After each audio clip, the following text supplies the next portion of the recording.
Welcome to Flat Earth Debate Uncut and After Show.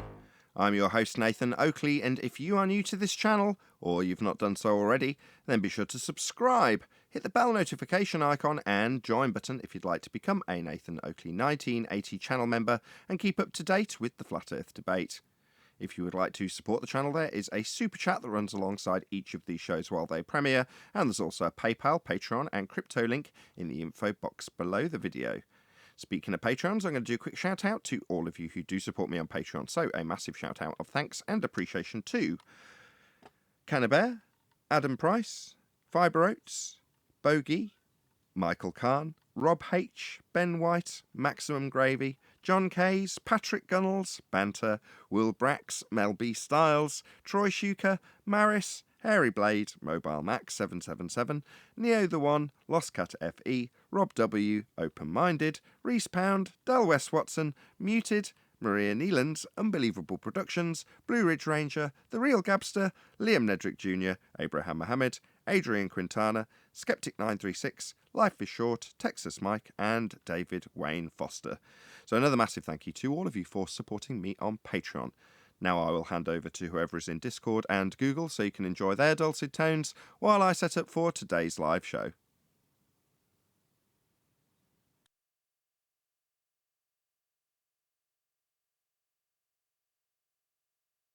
Well then, tell us. Oh, well, apparently there's an offer. Whoever can get a fix in celestial navigation can collect a price of $10,000. I'm just looking for the collection point. Because a fix is it's the debunking of a sphere. The fix is where you have the meeting of the three circles of equal altitude. So once that you have the fix, you debunk the sphere. I just need to know where to collect the money. I mean, I think once you get your angle, you've debunked it, haven't you?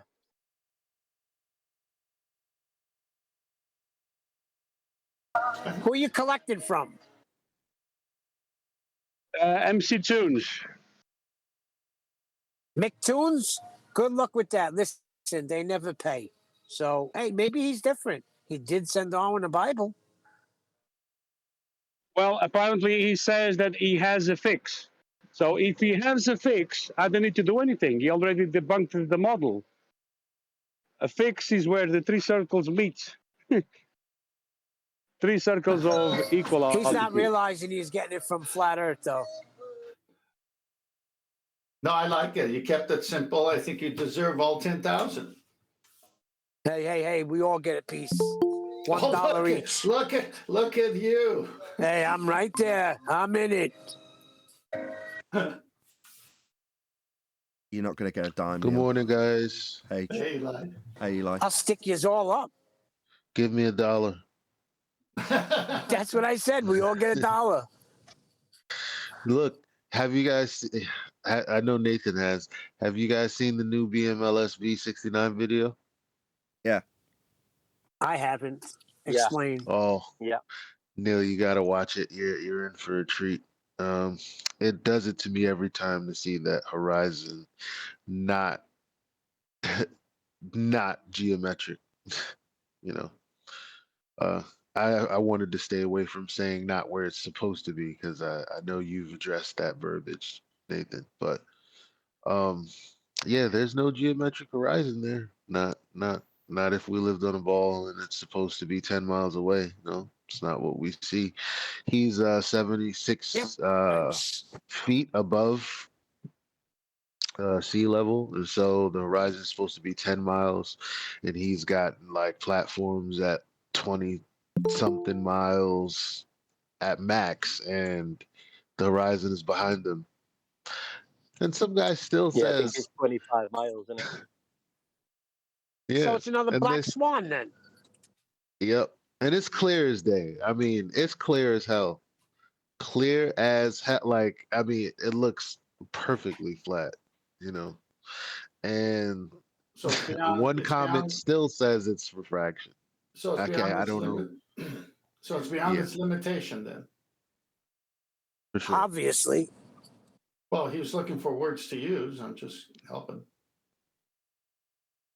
They're gonna bark refraction because that's all they have, and they don't even have that. They don't know what they're saying.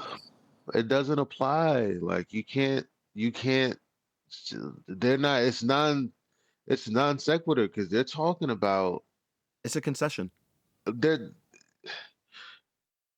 You don't get it. It's a It concession. is because they're basically When they say refraction, is a ignoring. concession. Yes. They're ignoring the geometry. Like they're ignoring where the horizon would be and saying, yeah, well, we're seeing over here. Yeah, the radius is bigger sometimes. Yeah. Nathan, what were you saying? Well, if it's refracted, it's not geometric by definition. That's a concession. So they're saying, well, it's refracted. So the geometric Earth curve edge horizon in your maths claim to be blocking boats and buildings isn't geometric then. So your claims based on your geometric sphere edge horizon of Earth curve are automatically debunked if you claim they're refracted. Now, if they want to carry on arguing that, you can point out that they've got a paradox when they claim refraction that's based on R, and their R is derived from their geometric horizon. So they can't get R to refract it with to claim that, but the moment they do say refraction, it's no longer Earth curve. Because that's what Earth curve is, a geometric horizon called Earth curve. So it's not that. They're kind of. Oh, I'm sorry, Nathan. I'm sorry. No, that's it. I'm done. That's it. It's not Earth curve. If it's refracted, it's not Earth curve. When we ask for the geometric horizon, that's Earth curve. Well, I was going to say Yeah, it's but- sort of like a double whammy for them now, because if they claim Earth curve, right, they have a curved adjacent problem to deal with. And if they claim refracted, then they're denying the measurement. So either way is death. Yeah, but how many times did Nathan go over that? Especially with Jose that one time. It went back and forth, back and forth, back and forth. He explained it 20 times. So But they're Jose- woefully not getting it.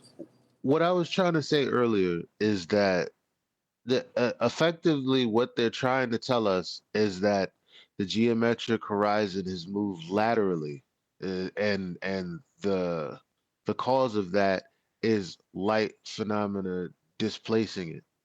However, when they actually describe or try to tell us what's actually going on with the light bending from a point beyond, it actually doesn't speak to what I just said prior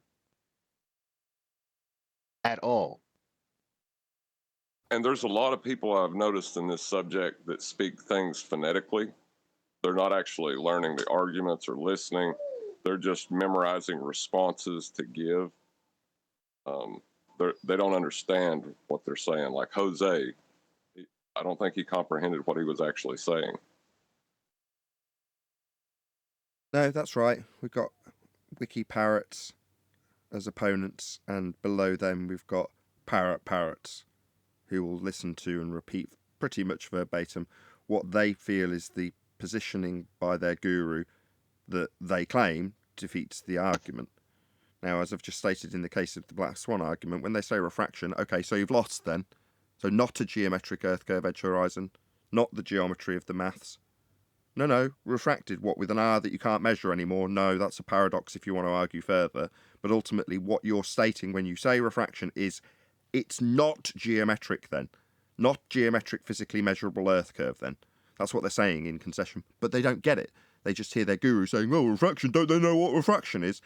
Yeah, yours is based on R. In reality, it's Snell's law that's been hijacked, bait and switched to an R-based refraction. But you don't understand that. You just hear the guy saying, well, do you know what a refraction is? Yeah, we do. Right. But it definitely doesn't give you geometry. Right. You can't use calculations based off of a geometric horizon if you're never measuring angles that, well, first of all, you can't measure angles with the curved adjacent. You can't do that. So I don't know. Yeah, it's a double whammy. And then, you know, when 10th brings in the sextant, like they really can't even look at it, like QE was saying, because they're refracting their geometry. Like they've lost their minds, I think.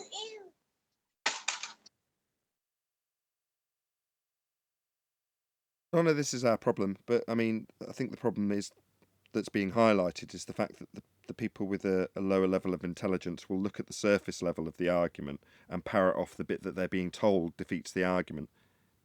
Now we point out to them that no, by saying refraction, that's non-geometric, therefore our point stands. You haven't got a geometric horizon to measure, that's Earth curve. They don't understand the response because they didn't understand the rebuttal they're giving and didn't ultimately understand the argument in the first instance. That's what we've got to deal with. They'll keep parroting it over and over again in the face of what you say because they're not understanding what you respond to them with. So you respond to them with, well, not geometric then. They go, yeah, refraction. You're like, no, you're too stupid to understand both the argument, the rebuttal you're giving, and my response to it. I don't even think they understand the positive claim they're making of geometry. No, they don't. They don't understand that their claim comes with a geometric horizon called Earth curve. When they deny it, they're too stupid to realise that. Like I say, that's why it's a concession. But they wouldn't be saying it if they did. If they realised that saying refraction means non-geometric, they wouldn't say it because it's the end of their argument. But they do say it, don't they? So that ultimately proves how stupid they are. They wouldn't be saying it if they understood the argument. The fact that they are saying it means that they don't understand the argument because it's the concession. It's the end of that argument. I liked when you said the ball earth train has crashed. All the people, anti-flat earthers, have lost all their limbs. They're dragging with their stump leg at you saying, I still have a winning argument. What an image that put in my mind. Zombies. Yeah, they're the Walking Dead at that point. Nathan, I loaded a bunch of slides. If you want me to do it, I could do it in the pre-show or part of it in the other shows. Whenever you want. Are they Okay, let's go. Yeah. How Celestial Navigation Works by Fabian D. Dufault III. There's the first slide. Yep. All right, you've seen this before. And it's talking about celestial navigation, of course. And if you look at the bottom left, sines and cosines are the foundation of celestial navigation. It is easiest to understand them by looking at the proportions of right triangles. So now they're having a problem with the word triangle, meaning the anti-flat earthers. Well, let's read that again. But I'll start a paragraph before. I'd like to explain the principles behind celestial navigation and show how they apply to site reduction. I'm not attempting to teach the reader to use any particular site reduction tables, but hope to give him a deeper understanding of what he is doing when he uses them. Sines and cosines are the foundation of celestial navigation. It is the easiest to understand them by looking at proportions of a right triangles in figure 1C is the 90-degree angle. Next slide, I have that image, figure 1, and you see a right triangle. Now, they're denying all this, meaning the anti-flat earthers, right? Next slide. From a math side, sine, cosine, and tangent, right triangle. I mean, there's no doubt it says right triangle there, doesn't it? Sine, cosine, and tangent are the main functions used in trigonometry and are based on a right angle triangle. For getting stuck into the functions, it helps to give a name to each side of the right triangle. The adjacent, the hypotenuse, and the opposite. It's pretty clear. Next slide. The sextant measures the altitude or vertical angle, elevation angle, to the celestial body using the horizon as the baseline. Now notice the way I'm saying my words. Baseline. For calculating positions, the most reliable altitudes are between 30 and 60 degrees, since a clear, steady horizon is in the frame of reference for taking altitudes. Drop down, it talks about the bubble sextant. When using an artificial horizon, works on aircraft, but it's too unstable to work on boats. We'll be touching as to what the bubble sextant does soon. Next slide. This book, Celestial Navigation in a Nutshell. We've seen this before, chapter 3. Next slide. Okay, you've measured the altitude of the sun, written it down, time, and you did it. Why? Look at 3.1 figure. Whenever you take a side of the sun, you're at one point of a large right triangle. The difference between conventional right triangle and this one is the base of yours is not a straight line, but an arc. Now, interesting that we just saw what right triangles were, but this guy who's a baller is going to say a right triangle has an arc as its base. It's not just any old arc. This particular arc is a great circle track between you and the point on the Earth that is directly under the sun, a point known as a geographical position, but usually written as an abbreviation GP. Great circle arcs can be measured in degrees, and this happy fact that in this bulgy bottom triangle, the number of degrees in the bulge equals the number of degrees in the angle at the apex. Because the two acute angles of a right triangle add up to 90, remember the angles of a triangle must add up to 180. And right angle equals 90. Pause here. He's trying to do that with a bulgy bottom now. Go figure. The angle at the apex equal 90 minus the angle at your point, the angle you measured with your sextant. So if I'm going to minus from 90, how could it have a bulgy bottom? See the contradiction here. So by taking a sextant shot of the sun and subtracting the angle from 90, you can find how far you are from the point of the Earth that is directly underneath the sun. Isn't it amazing what you can do with a couple of mirrors and a little trig? Next slide. This is his triangle with the bulgy bottom, and he's got a 90 box there, but that's not a 90. So this is what I'm saying. When you read this stuff from their own books, the paradoxes are there, the contradictions are there. It doesn't work, but people buy it. Next slide. Then he's got the GP of the star to the observer, the base of a triangle. And he's saying it's a great circle arc, and yet it's a 90. Impossible, because the radius from the GP to the observer is never bent. Radius lines aren't bent. So another contradiction. Next slide. Here's the bulge, the arc he's talking about on the far left, but there's the actual right angle triangle with a 90. How does that work? Can't. The angle measured with a section is in reality one corner of a right triangle formed by you, the celestial body, and its geographical position on Earth. Now you look at this circle of equal altitude, the measured radius, that's a straight line. You can see at the bottom, just above DR, the base there, and it looks like a protractor. I mean, that one guy said it's a great circle. This guy shows a presupposed curve of an Earth, but then he says this is a right triangle, which this one doesn't have a bulge. So whenever you take to the far right, whenever you take sight of the sun, you are one corner of a large triangle. It's a right triangle. I don't know how much more you can say. You see 90 all the time, right triangle all the time, and then they try to place it on the curved surface. That doesn't work. Next slide. So how come this doesn't have a bulgy bottom? How come this Earth's surface is flat? And how come I see a right triangle here? Next slide. Because the measurements are never coming off of the surface. The nautical tables are always based from the center of a circle, where you can have a plane, an equatorial plane. You see the right angle triangle there from the zenith. So you take a sighting 40 degrees above the horizon, which is at the center, cut through the Earth in half. You're never measuring from a curved surface, boys.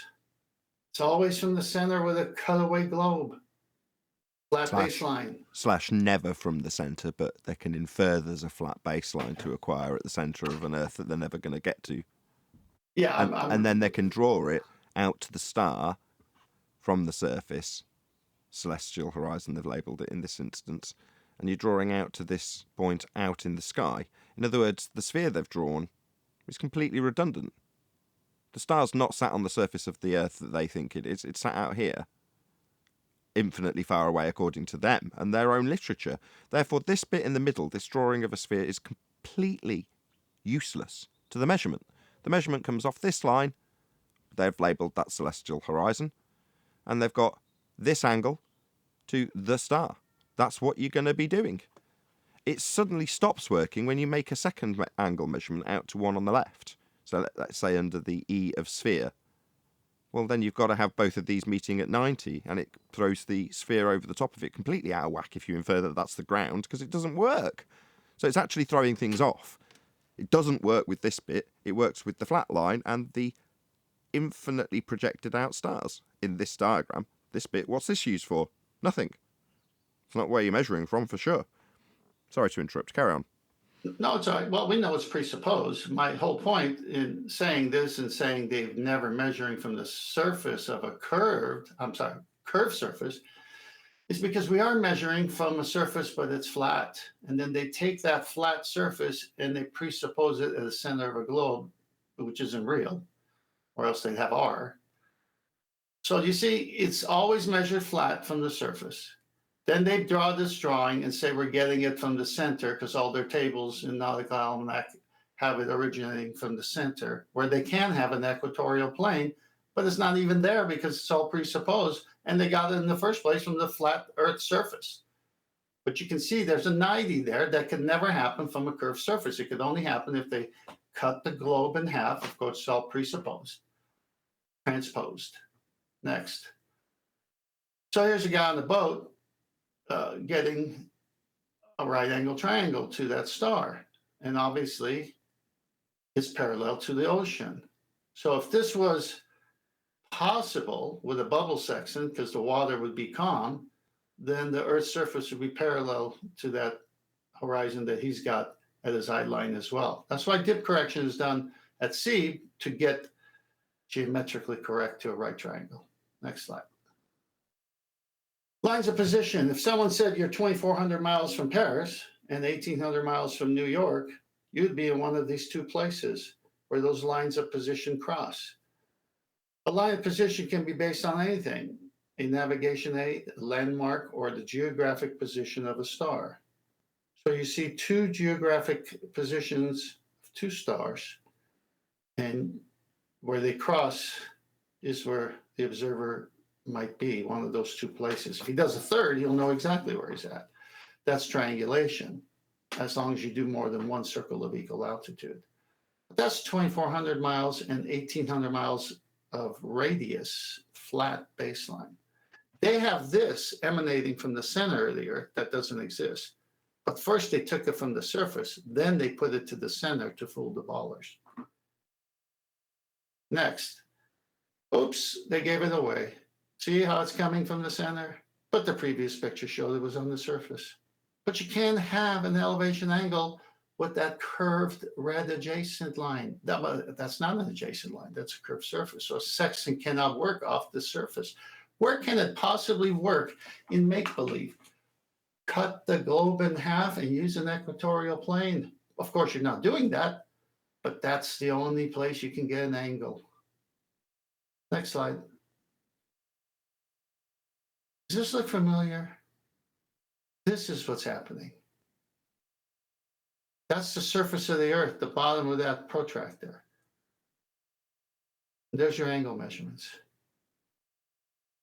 This is what's happening at the surface. They're trying to tell you this is happening at the center. But no one's at the center with a sextant. And it's presupposed, and you ain't got an R value.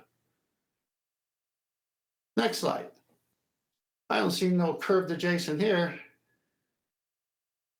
It's giving me the sky as you would see it at different latitudes.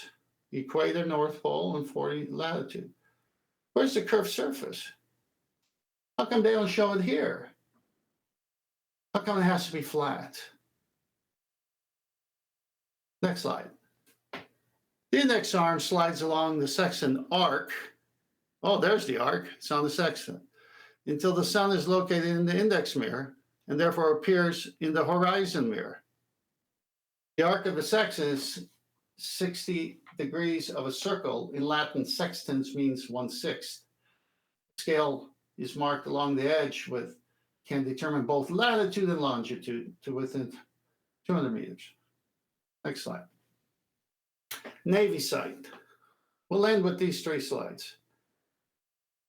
A dome sky with constellations, a ship on a plane.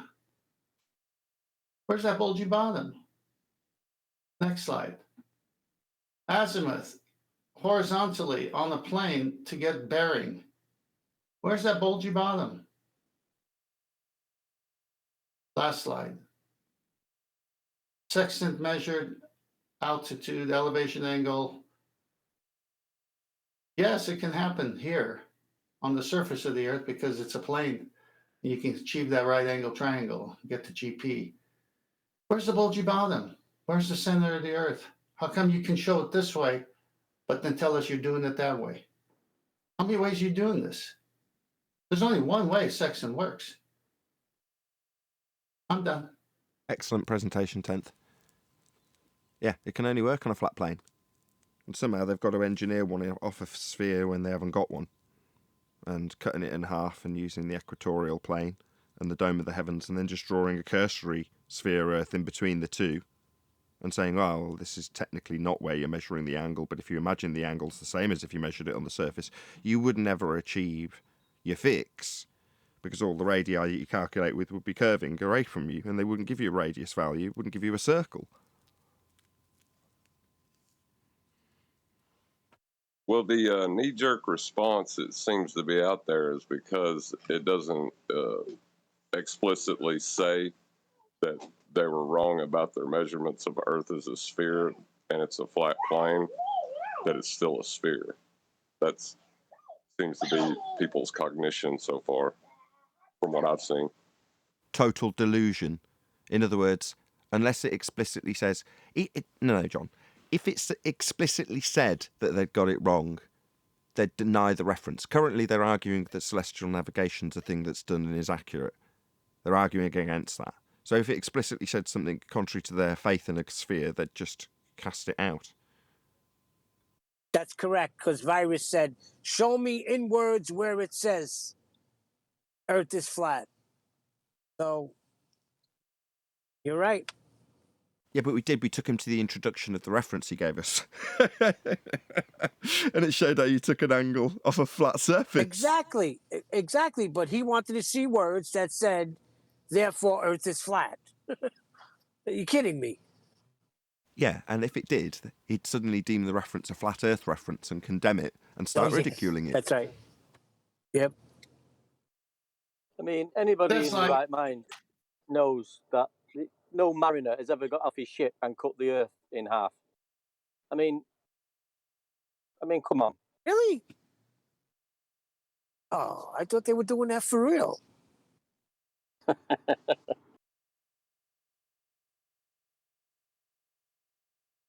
The next mariner I see, I'm going to ask him the question of the molten iron core, because he's got to be able to tell us, right? No, none of his manuals are telling him to actually measure the angle from a presupposed spherical Earth. They're trying to explain away how it should work on a presupposed spherical Earth, but when they get into the nitty-gritty of measuring an angle from the surface, the depictions you get don't include a curved surface because you can't get an angle.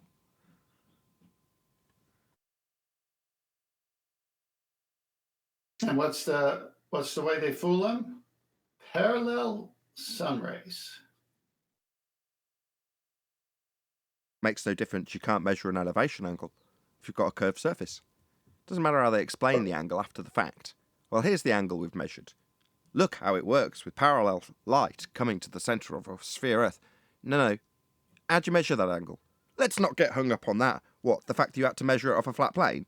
No, I will get hung up on that, because before we start justifying how you've got the angle from the centre of a presupposed spherical Earth and how the light's coming in all parallel, and it matches what you actually measured off the surface. Well, you actually measured that off the surface, didn't you? So how did you measure that? Oh, it had to be flat to get that angle? Yeah, well, it's game over before we've even got to their justification for light travelling parallel to the centre of a presupposed spherical Earth they've got after measuring a flat plane. It's just that simple. I mentioned that because that's how they dance around it. And the ballers and anti-flat earthers just buy it instead of questioning it the way you just did. Exactly, but that's insane. The way Nathan just explained it now, I mean, they're on the borderline of insanity. To not get it? It's getting Not worse. borderline. It's getting worse, Neil. And They're- people are pointing it out to me and giving me examples of people descending into madness on the anti-flat Earth side. Yes, that's right. And normal flat earthers are pointing it out too. In other words, it's becoming noticeable. Their descent into madness has not gone unchecked by the people around them. Now, we're in a small community of flat Earth and anti-flat Earth, perceived by the anti-flat Earth side as being bigger and much more popular. I don't think either are. I think I've been looking at it all wrong. While we might have a perception of more people going to the anti-flat Earth side, they're just as damaging as we are in most instances. You'd want to keep that under wraps as well. So I don't think they actually have the mainstream penetration that I sometimes give them credit for. Either way, there's still two sides to the argument in a small corner of the internet, one of which is descending their way into madness. They're already there. Yeah, they try and jump onto other things, it's just triangles and trig and all that. But like you just said, Nathan, it's the first thing you're doing is measuring an angle. You need a flat baseline for that. So that's it.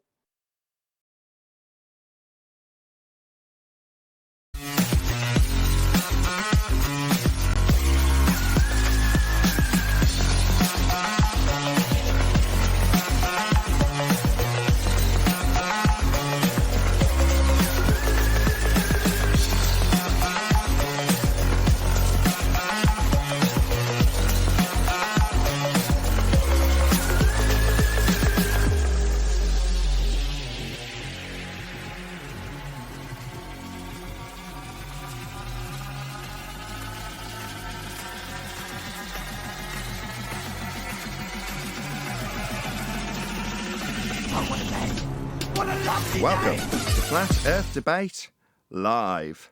I'm your host, Nathan Oakley, and if you are new to this channel, or you've not done so already, then be sure to subscribe, hit the bell notification icon, and join button if you'd like to become a Nathan Oakley 1980 channel member and keep up to date with the Flat Earth Debate. If you would like to support the channel, there is a super chat that runs alongside each of these shows while they are live, and there's also a PayPal, Patreon, and crypto link in the info box below the video. Most importantly, if you'd like to join the discussion, simply mute the page you are currently watching, then click the link in the info box below this video to join the panel and express your views on the nature of Earth.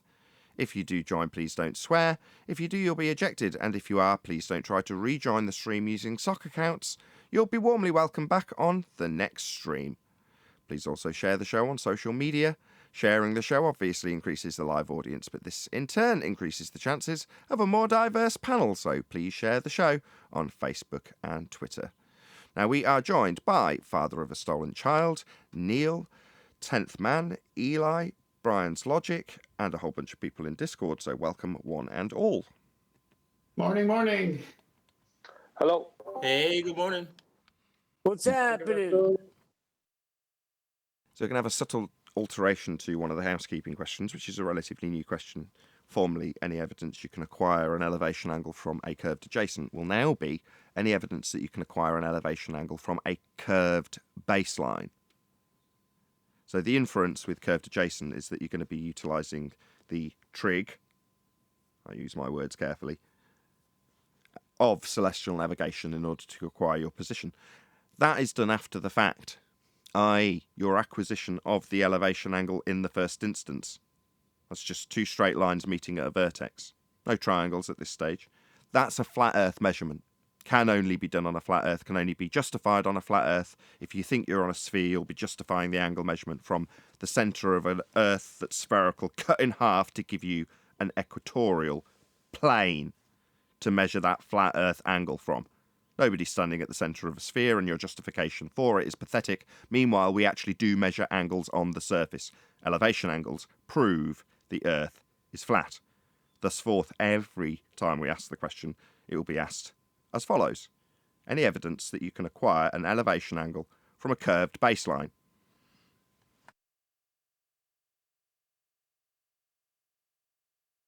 I was actually asking, not rhetorical. No, you can't do that. You can never do that. It's impossible.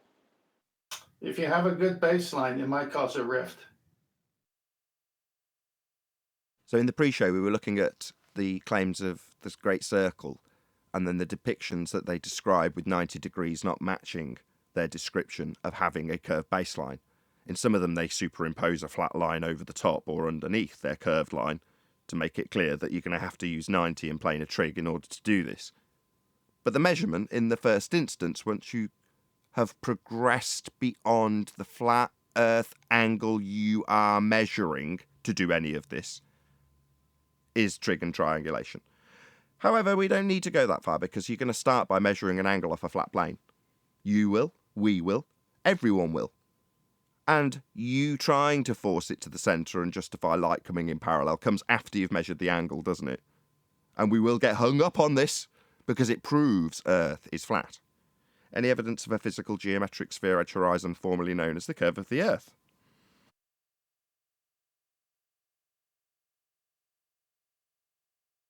No.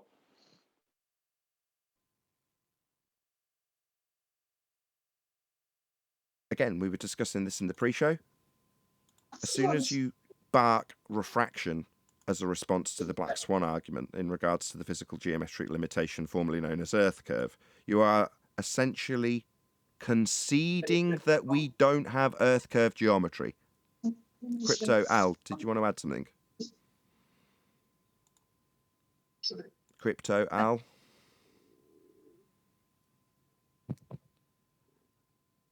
Any evidence of axial rotation of the Earth-based variety?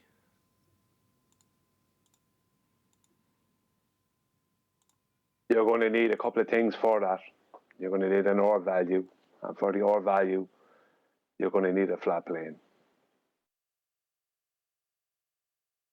Might as well ask, any evidence of the R value, Earth radius?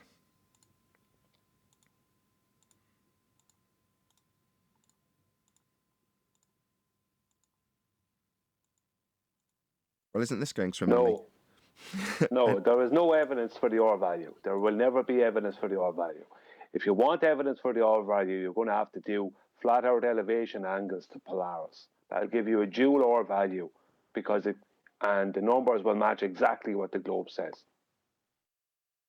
So any evidence that you can acquire those elevation angles from a curved baseline?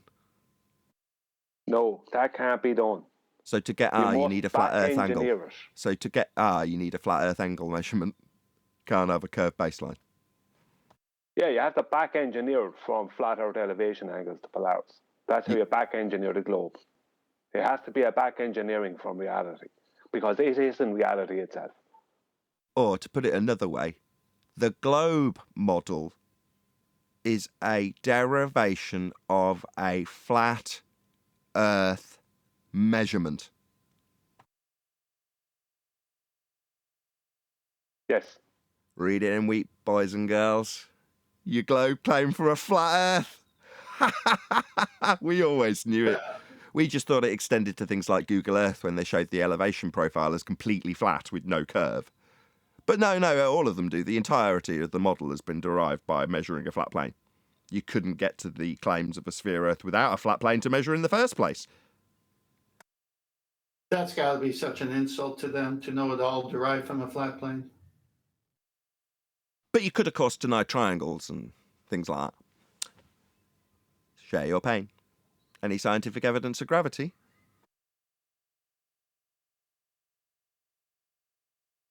No, gravity is definitely has zero scientific evidence backing it. There is no doubt about that. Had a couple of messages, email, and now someone in the comments who says, who is it? Adam Price. He's one of my Patreons. Says, we're calling it a baseline now. Yay! Nobody liked adjacent. Fair enough. Hello. Hey, Arwin. Any single afternoon. viable hypothesis from any of the fields of astronomy, cosmology, or astrophysics?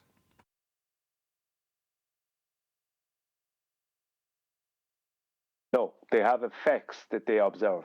That's it. Well, the only thing they can so far, or they seem to be able to manipulate, the only thing they seem to be able to manipulate is the name of things that they see. So What, astronomers? How ironic. Astronomers, you mean? Yeah. So they change the names of stuff, as opposed to your astrology, which is the study of the logic, the movement, as opposed to the naming of stuff. Right, but if you vary and manipulate the name, would that change the way we view it? Naming things is a convention that we give things. You know, calling things mammals. That's naming them, putting them in groups. Similar principle. No, it does nothing scientific about an arbitrarily assigned naming structure that we give things.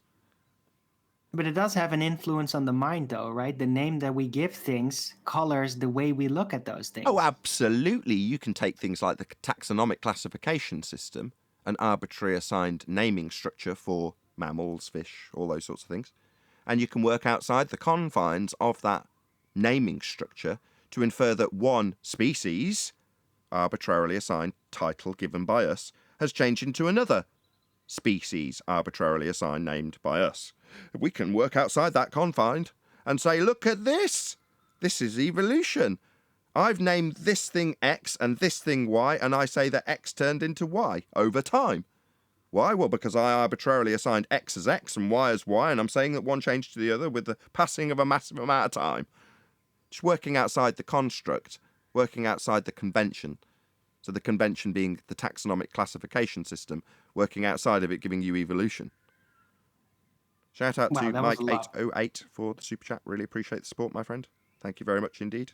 Right. Well, I guess it doesn't really fall into the physics category. It's more like psychology, because the name of things does have an influence, right? So if we hear about this telescope and it happens to be called Lucifer, then a lot of people are probably not going to think, wow, that's probably really boring and super honest, right? Because of the associations of that word. So that's the naming of it has an effect on it, on how people look at it. Just naming stuff, though, isn't it? Yeah. Yeah, there's nothing scientific about giving stuff names. If you just give descriptions to the names and categories that you've assigned something, and then describe how those things have changed from one to the other, for example, like I just gave, nothing that has no meaning in physical reality. It's just a story you made up based on a convention that you've utilised. Well, it would fall under the category information, which is supernatural, right? And you can vary and manipulate that. You can, just like you can vary and manipulate the knowing which path information within that officially scientific experiment. So if you could do that, then, well, if you're going to vary and manipulate independent variables within the range of information, why wouldn't that actually be able to be called science? Let me just paraphrase what Arwin's just said. So he's saying that in this instance, we've got unicorns, and because there is a description of unicorns, and let's say there's even conventions described around the idea of unicorns, that therefore that which I've just described in that context of unicorns is information. Now, according to Arwin, because that information exists, there's no reason why we can't scientifically validate it, because it exists in the convention as, quote, information. So he's taken, dare I say it, a quantum leap from knowledge of the which paths, very specific information that you're manipulating, versus a particular set of ideas, let's just call them, that Arwin then also reassigns as quote-unquote information, making it overly broad so that he can call it science. I think that's going to slip by me. What do you think? I woke up an hour ago or something? No, this is not a Baldwin attempt. This is just a genuine experiment, a thought experiment in this case. Could that be classified, right? No. I'm not saying that very manipulating like the name will like change something physically, but it will change something else, and that is the perception of the ones that are actually looking at it. Okay, Right? you're over. Which is a thing. You could okay. Thank you. categorize that as a thing. Thank you. Your overbroad description of information doesn't mean it can be validated by science. When in the double slit experiment, you're talking about which path information, as opposed to overly broad information about unicorns, for example. That's not what we're talking about. You're just trying to overbroaden it so you can sandwich in science. Second attempt. Let's see if this carries on. Probably. Right. I just wanted to say that, yeah. Well, thank you. I appreciate it greatly. Any evidence you can have gas pressure without the necessary antecedent of a container to press upon? Well, it all depends on what you're going to call a container. You see, what if you just call it something else, then maybe it might work out. Like unicorns. Rather than say containment or container, just say unicorns. No, that doesn't work. Well, what if it's just cloaked? What if it's invisible? Like there's containment, but it's invisible, so you don't have to think about it. Okay. I mean, I don't know whether or not the sky contextualized with this question being about the sky vacuum asserted to be an outer space region we can travel to, but the gas doesn't travel to. Somehow it magically, with a claim to be non-forced bending of a pseudo-Ramonian force space-time, is staying here, changing vector when it gets to the Kármán line. All those sorts of nonsensical violations of natural law, Arwin. When I look out through my window at the sky, let's say it's a clear day and I've got a nice blue sky, which I haven't, I don't know that the blue that I see, which will later turn black, but let's not focus on that, is the container. I don't know. So you're inferring that it's invisible, but I don't know what the visible aspects would be to look for them, do I? So I can't infer that either way, and neither can you. And if you put it forward as a positive assertion of... Go on. Right in the middle, Fort Wayne. Central Fort Wayne. Yeah. Say again, illegal? You're just hot micing. Looks like it. Yeah, the visible aspect of it, I don't know what to look for to infer if I can, in the blue of the sky, see it, or cannot see it because the containment's beyond the blue of the sky, whatever that may be. Do you see what I'm saying, Arwin? Right. Yeah. But it's kind of, yeah, it's a sidetrack though, right? Because even my suggestion doesn't say that there is gas pressure without a container. It's just like, yeah, what if it's invisible? How would we know it is invisible when we don't have anything we could compare it with, because we cannot very manipulate the invisibility, if it were that, in order to see like what would be the difference. So as far as we know, the sky or the dome, let's just call it the dome for Neil's sake, could be blue or black. Like it could literally be that color, right? Yep. We would know. Like that it's not some halo side effect of the lights, but it's just literally that color and it transits like that. It could be that. We wouldn't know until we actually start touching it and fooling around with it, very manipulating it physically. If we were seeing an effect, we don't need to observe any phenomena to describe containment with a necessary antecedent consequent relationship that is pressure and pressing on something. You know, that is unequivocal in terms of the description. Just want to do a quick shout out because we've got to almost 100 people almost after 15 minutes of the show, which is uncharacteristically large numbers for such an early part of the show. Brilliant. Obviously, somebody's shared the show. And if you are watching this live right now, please share the show on Facebook and Twitter. That's why we've got 100 people watching, because we don't necessarily get punted out to any newbies. But if you're sharing it, that's how they're coming. So thank you very much to all of you who smashed the share button already. But if you haven't, please smash it now. I think we've covered all the housekeeping questions, have we not? I know Brian's keen to present something. Did we cover everything? Molten iron core. Any evidence of a self-perpetuating molten iron core at the centre of said presupposed spherical Earth? There is so little evidence for that. It is comical. It you really can basically say that there is nothing. Literally nothing that even remotely... It's not even a wet paper bag. It's a nothing.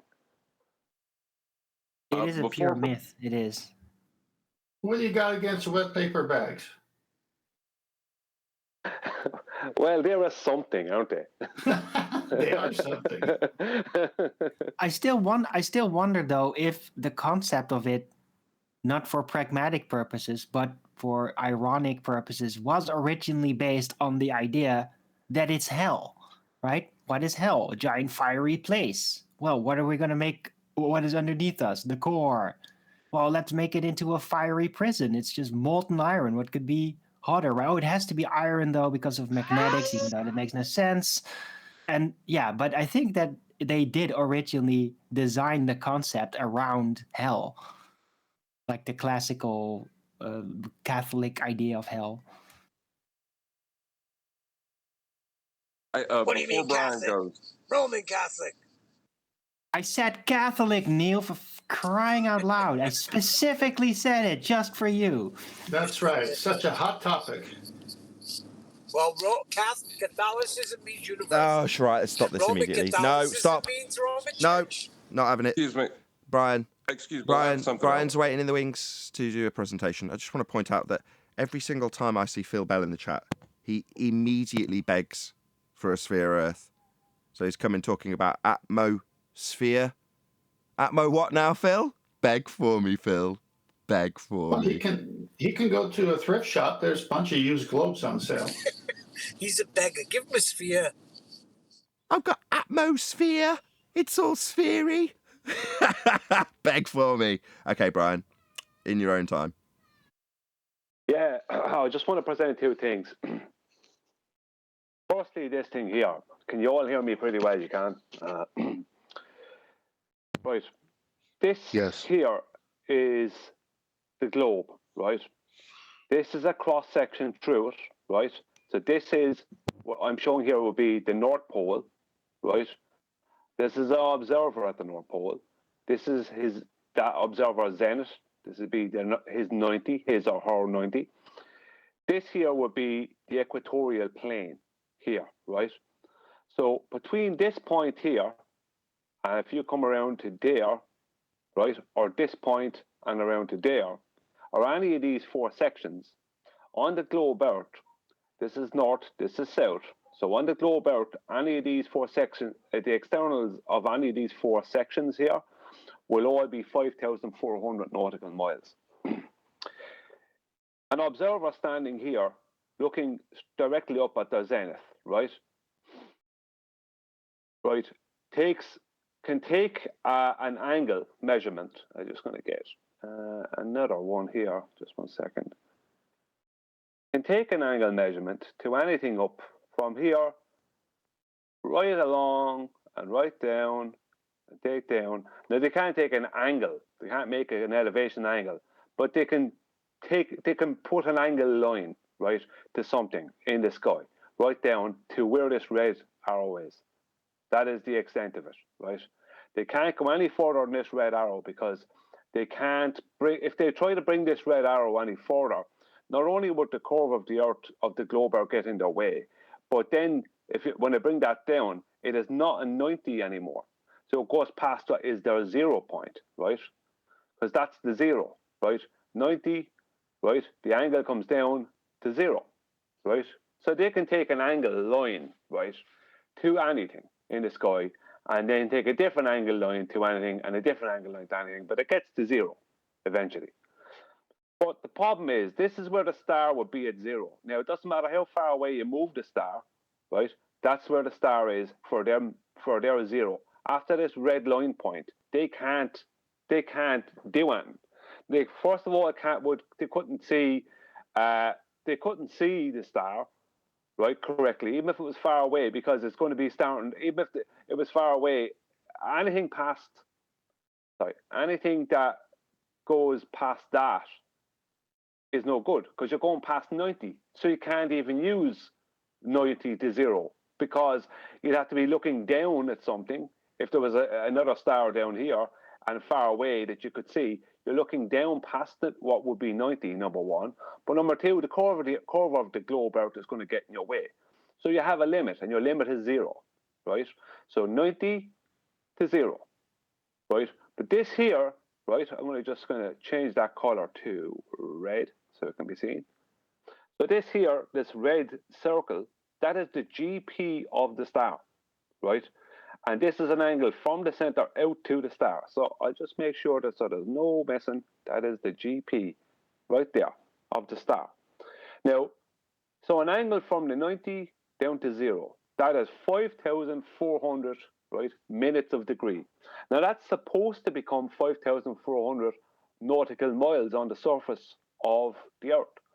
But on a globe, right, that 5,400 minutes of degree cannot make up 5,400 nautical miles, because that's the extent that that's the zero for the person standing here. But it's this full section here that is the 5,400 nautical miles. Do you understand what I mean?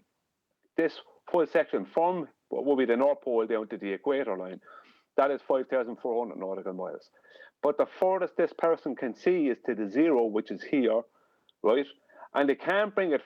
They can't, even if they could see past that, which they won't be able because of the curve. They can't bring the line past that because it's not. Then it's not 90 to 0. It's this 90 to 0 and then onto some other nonsense. They're heading back to 90 again. So you can't use that. So the problem they have is that this 5,400 nautical minutes, right, that they can say from their zenith to their zero here, right, the star that's at this point will never ever be here. They need the star to be here, regardless of how far away it is. It needs to be there, right? And if you bring it as far as you want away, eventually you're going to have to do this.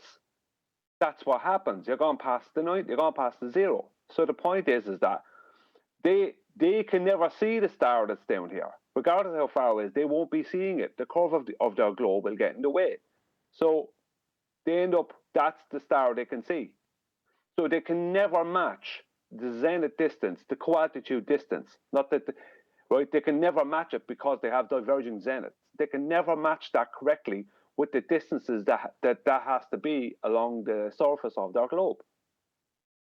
But if you have parallel lines, then you can match it. Parallel zeniths, then you can match it. It matches exactly, but it doesn't match it with. It doesn't match with a curved surface and diverging zeniths. Those two things don't match, because the star has to be down here and it doesn't matter how far away it is, because their angle to it has to go off down there. No matter what way they work it, they don't have a right angle. They can't do it. It's impossible. You don't have a right angle. You're going back up to 90. What is their angle there? Right, they're gone from 90 down to 0. So what are they doing then? They have minus 20 degrees or something. Is that what they have? You know, it's complete and utter nonsense. It can't work on a globe. It doesn't work on a globe. Just one question, Brian. I'll just do a quick shout out. So Goldie McKiernan says, Phil passed me this $5 under the table and said not to say it's from him. And no worries, Goldie, I totally understand what you're saying. I will slip you a flat earth elevation angle measurement under the table and you can slip it to Phil. Then he can talk about, like Brian is now, how he'd take that angle measurement and make it work with parallel light rays from a centre of a presupposed spherical earth when measuring out to infinite distances from this flat line. So just my first question, Brian, what you're dealing with is the angle measurements taken from a flat plane after the fact when transposed to a centre of a presupposed spherical earth with the curved radii value on an area of equal altitude that wouldn't work on a sphere. However, to be inferring any of this, you would have to actually have an angle measurement in the first place, would you not? Yeah, I mean, this is something that you can't do. You can't take an elevation angle off a curved surface. Well, that was going to be my question. So given that you're inferring on their behalf that this is the surface of Earth, this circle, well then, if that is the case, how would it be that you could acquire an elevation angle with a curved baseline? Well, you can't. You can't do that. The point is though, I'm not begging the question for them, because I'm not talking about them getting an actual elevation angle. I'm just saying, if you took an angle just by looking at something, as it goes down to the point where you can't see it anymore on a globe, then it has to stop at 0 for you to do this, because you can't go from 90 to 0 and go past 0, or you have to pretend it goes past 0, but you won't be able, because you won't be able to see the star after a while. The point is that the curve of the route would stop them seeing the star once it goes past 0, right? The 0 point, right, from their position. This is without any actual elevation angle. This is just taking an angle from the person looking at, taking an angle up to the celestial body, and as it drops down, taking another angle. But you're not taking an actual angle with a baseline. You're just doing an angle line from your position and saying, well, it looks to be about this, it looks to be about that. The point is that the zenith distance, right? This is the zenith here. This is the GP of the celestial body here. That's the GP, and that's the zenith of the celestial body. This is the observer, and that's their zenith. So the point is that after this point, it's gone past 5,400 nautical miles. But we've at that point, this. If you just look at this line here, this is the zenith. This is the GP here at the red circle. Right? It doesn't go from here to there. They can never get 5,400 nautical miles, because what's going to happen is, even within their nonsense, they're going to get stopped at 0.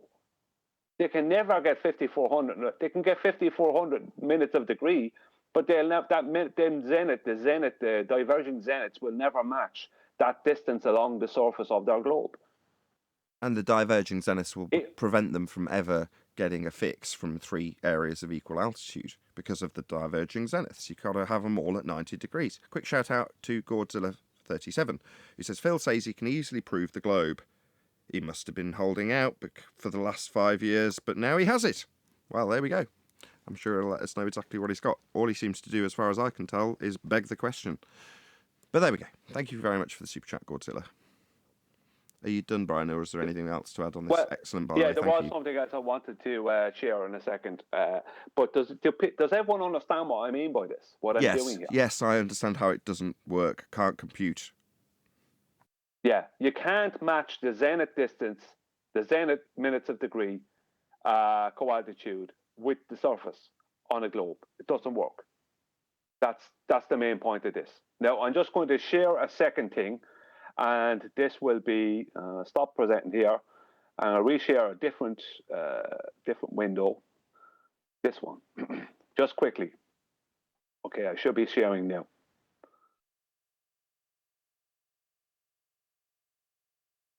Okay. Now, you can see this one. Why I'm sharing this is our friends Proto and Ruhif. Why did they keep on wanting to argue about whether 2 lines are just an angle or whether they're a right triangle, right? Because this is what they keep on wanting to do. They keep on wanting to have this nonsense argument about how 2 lines are just an angle and it's not a real triangle because there's no opposite side. Well, what that is 2 things. Number one, what they're doing is they're ignoring, right, the fact that the zenith from the GP is the opposite side, right? It's not just a horizontal baseline and an angle up to the celestial body, because the GP, the zenith from the GP up to the celestial body is the opposite side, right? They're ignoring that. They keep on wanting to argue about this, right? And for 2 reasons. One, they want to deny that is actually happening, that this zenith here, right, that the zenith up from the GP to the celestial body is the opposite side, which creates the right angle triangle. They want to ignore that, number one. But as long as they can keep us arguing about this, they can keep on avoiding the horizontal baseline that they do not want to address. Precisely. So let's just, you weren't here in the pre-show when we covered this, Brian. So if you get rid of that line that you've just put between the star and the GP, the overall objective of this process, they want to ignore that. Okay. So step 1, measure this from the observer to the item in the start. This would be an elevation angle measure then, wouldn't it, Brian? Yes, that's what it is. How'd you get this elevation angle measurement if this surface between where it's labelled GP and where it's observer, if that's curved, how'd you get an angle? You can't. So this must be flat to do this angle measurement in the first instance. So to put it another way, more bluntly speaking, the measurement of your elevation angle proves Earth is flat. Exactly. And they want to go around in circles, first of all denying that the zenith from the GP is the opposite side, because then that creates an absolute right angle triangle from the observer to the star down to the GP, and the GP back to the observer. They want to deny that because they do not want to deal with the horizontal baseline and especially height of void correction. Because I've had Proto tell me this morning, right, that the height of void comes up the way, not down the way. Completely not understanding that what he's speaking about there is a bubble sextant, that they don't do any dip or height of void correction, right? And that the reason for the height of void is you have to bring the vertex down to the water underneath the boat. That's the only way to get a correct right angle triangle from the bow or from on board a ship. But prior to the correction, though, you still, once you stand on the ship holding a sextant, you're still just measuring an elevation angle, though, are you not? Well, it's not an elevation angle until you do the dip and height of void corrections, because it's not 90 degrees. But they're denying the 90. I see how they can get this to be circular now. It's pretty pathetic. See, if I bring this up a bit, it's not a 90-degree angle. If you know what I mean. If that's to the horizon and that's to the star, it's not a 90-degree angle. But when I do not me, but when mariners do the dip and height of void correction, then it becomes a right angle. Then you have an elevation angle. It has to be a right angle triangle. It's not a right angle triangle until you do the height of void correction. I don't know if that's how it's defined, though, Brian. Yeah, you can't. Elevation angles have to be a right angle triangle. There's no other way. Otherwise, you can't use 90. How can you have an elevation if this is, let's say this is a boat up here and this line is up here? It's not a right angle. It's not making a right angle with the zenith. So that's not a right angle. It's so just I got you. It's just where it's defined. So if I read one of them off, for example, it does define it within your specifications. I've just missed it in that regard. So for instance, measurement of elevation angle. Quote, elevation angle is the angle between the horizontal plane and the line of sight measured in the vertical plane. In other words, between the thing you're measuring and the horizontal plane. Well, if you're saying that what you're measuring isn't in the horizontal plane because you've got a dip to it, then you've got to correct for it to get it to be in the horizontal plane to define it as an elevation angle. So you're right. I take it back. I was incorrect. Yeah, I disagree with Brian. Oh. So, does this mean that I don't have to eat the humble? Hold on, I take that apology back temporarily. Fuck you, Brian. It doesn't necessarily mean that. We could both be eating humble pie by the time we get to it, but let's see. I think the elevation angle is what you measure. Okay, then adjustments for height of above sea level, if you are using the horizon to define your level, is necessary. But the measured elevation angle is still the one you take. If you use an artificial horizon, you don't need to adjust. Therefore, it is the elevation angle. So I would suggest it's the elevation angle you measure, but with the knowledge that this is invalid until you adjust for the fact that you know the elevation angle you've took isn't at 90 because you've not adjusted for your height. Yeah, so you're paraphrasing what Brian said. So yeah, I was incorrect. You're right, because if you can acquire it from on the surface of the water, there's no reason to correct either. So you don't need to have this disclaimer unless you've got an induced error. But you're saying that's intrinsic to the geometry, therefore to be an elevation angle as defined, it's got to be off the horizontal plane. And you can go further into the accuracy level by making dip correction. But to be ultimately that geometric type of measurement in the first instance, you will have to adhere to your 90 degree. So I agree. You're right. And I think you've just backed Brian more than me, actually, Adam. I was a bit...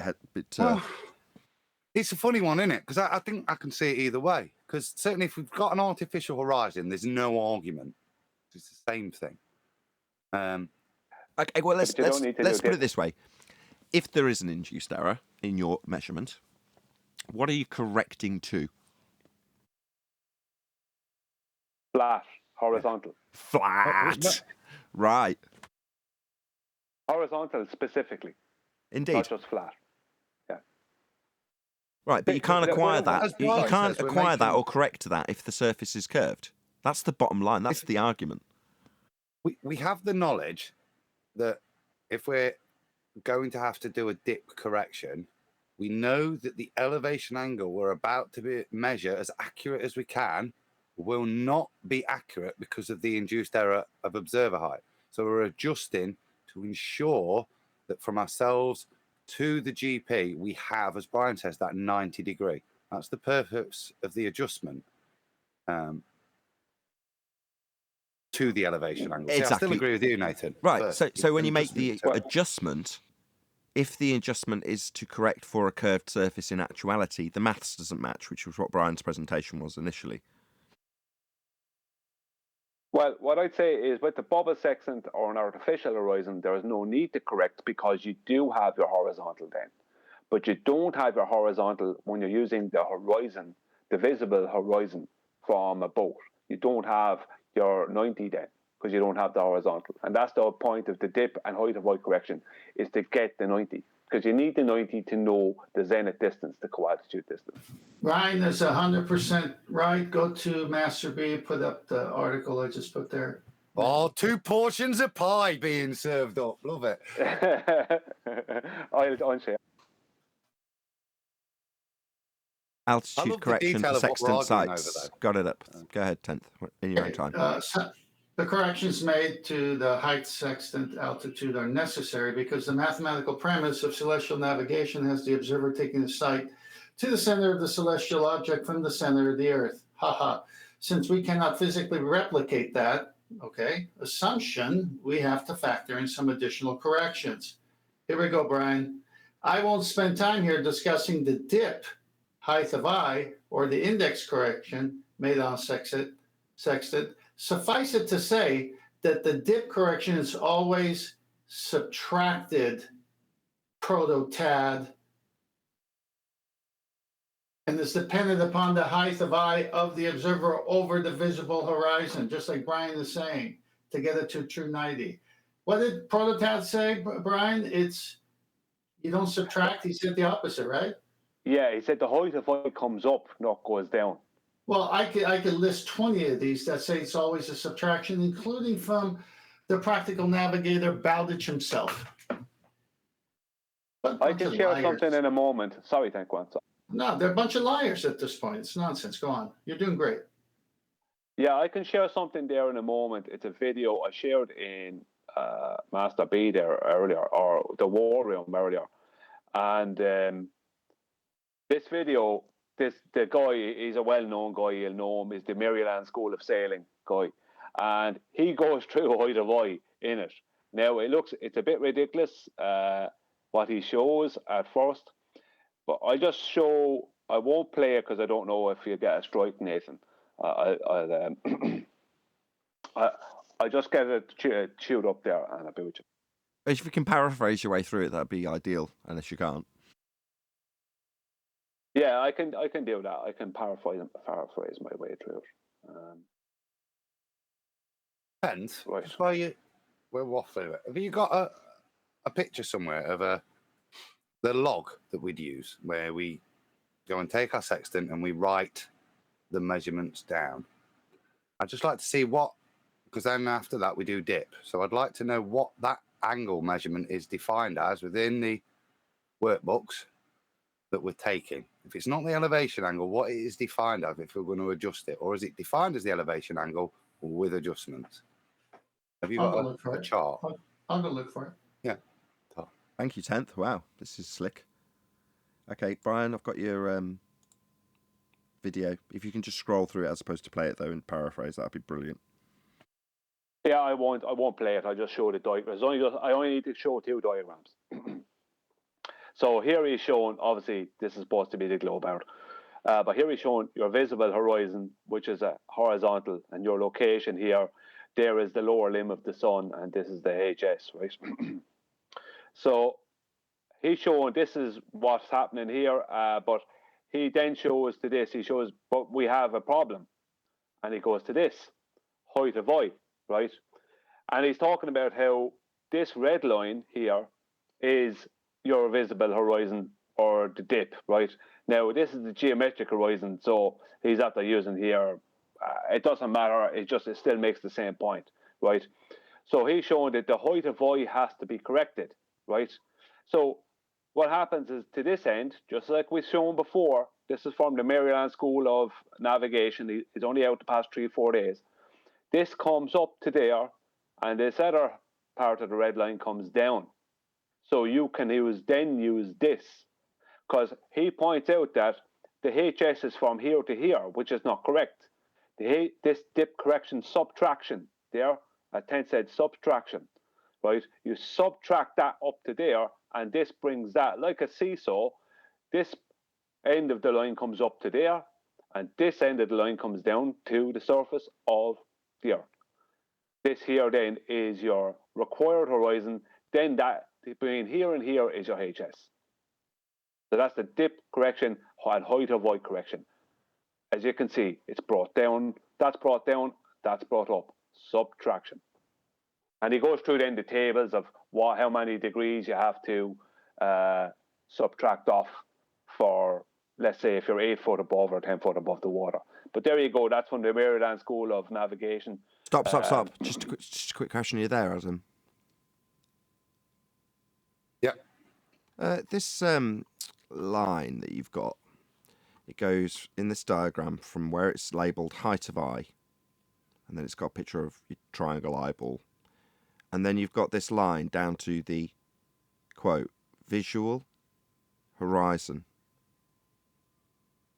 What horizon would that be? This is it.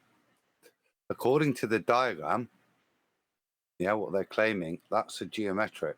It's formed by the geometry. It's got nothing to do with distance and the eye per se. It's formed by the relationship between the height of the observer and the size of the ball you're looking over.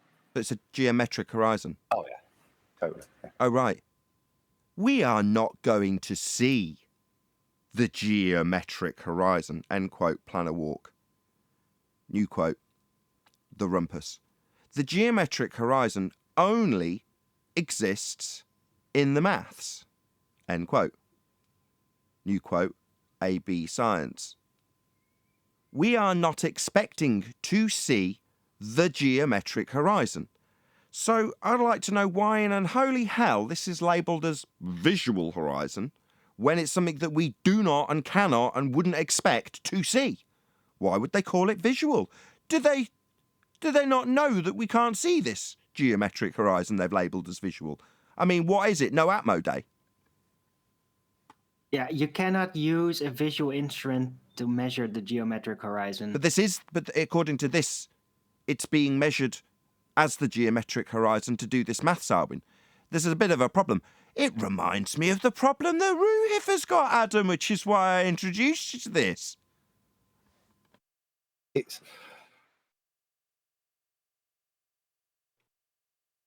I'll come back to him. He's trying to bribe me with money now. It's wholly geometric, and this is the point, that if it is that, and this is the point, the way they've messed about with the claim of Bowditch's charts is they've tried to force it again. You go via their definition, and the dip to the horizon is a geometric function. Now the tables don't state it. They've just got anti-flat earthers demonstrating that the numbers would be the same from their orthographic views. Making it an orthographic correction, by the way, no longer an optical thing, is the way they transpose it. But fundamentally, once you dip as a baller, you're defeated, because in doing so, there is that fundamental statement that your dip horizon is a correction to a leading edge, a geometric physical edge. As depicted. So I'm calling out AB Science and Planner Walk, who somehow these two fuckwits have managed to escalate themselves in some sort of prevalence in the anti-flat earth community. They have told us quite explicitly, I've got trimmed out quotes from them, telling us in no uncertain terms that this point marked for this maths that's currently being done by idiots like Ruhif cannot be seen, wouldn't be expected to be seen. So, given that this maths for your dip in your fantasy world that you cannot use because you'd have to have acquired an elevation angle measurement from a flat plane, infers that you can see, it's marked visual, in an orthographic view, how dare they, the ignorance is outrageous, horizon. This is not capable of being seen, we've been told by AB Science, Plan a Walk, Rumpus, and every single clown that barked refraction at us. So, given that we're told we cannot see this, how the hell, talking to you, Rufy, you little bitch, how are you supposed to do this maths, given that you cannot see and we wouldn't expect to see something you're calculating as a visual horizon seen in a sextant? You don't see that globe Earth geometric, mathematical only, Muppet vision horizon as visual. Where you been for 2 years, Black Swan? Don't you know it's not Homo Ratmo Day today? Yeah, refraction. This is not a straight line you have to do this maths with. Yeah? You tracking with me, Sally? Sally Ruhif. You don't have a geometric horizon where you've been for 2 years. Refracted! So do you want to explain that to us? Yeah?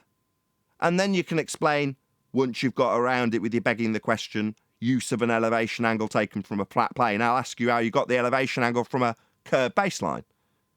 Obviously you can't. Flat Earth required. It's game over. Every fundy out there, you need to know the score.